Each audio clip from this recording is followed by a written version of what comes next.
अल्हम्दुलिल्लाहि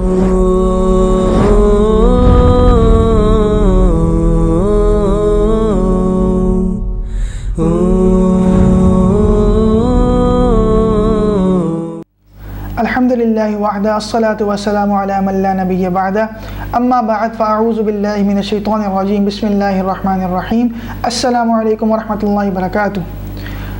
While celebrating Milad, a question may arise in the mind of our young individuals that Milad celebration is similar to the celebration of Christmas.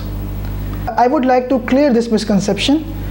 I would like to tell you that there is no similarity between the celebration of Milad and Christmas.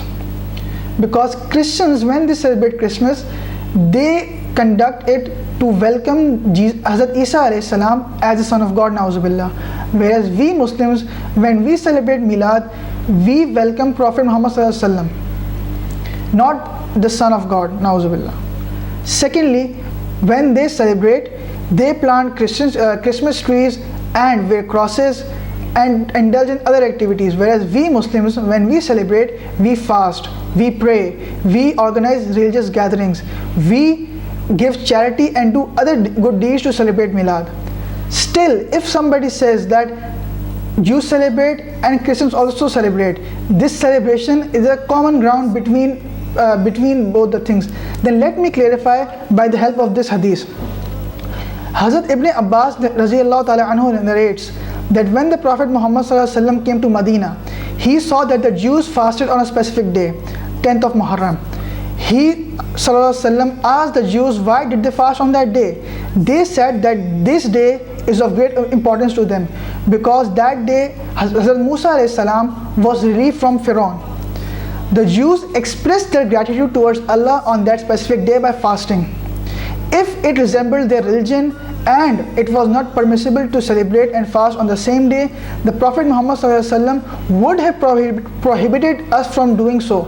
Instead, the Prophet ﷺ declared that celebrating the bounties of Allah, whether it is specific for our ummah or for another ummah, is encouraged. The Holy Prophet ﷺ said, "We have more right to celebrate the success of Prophet Musa ﷺ. Therefore, the Prophet ﷺ fasted on that day and also ordered the companions to fast on that day." According to another narration, a companion objected that this is the way of the Jews, and the Prophet ﷺ said, "Then we shall fast for 2 days." This shows that resemblance of another religion that Allah Jalla Jalaluhu and His beloved Messenger Sallallahu Alaihi Wasallam have prohibited is unlawful, otherwise that thing remains lawful. Hence we should celebrate Milad confidently and according to the teachings of Sharia. Wa akhiru da'wana anil hamdulillahi rabbil alameen. Wa ala alihi wa ashabihi wa sallim taslima.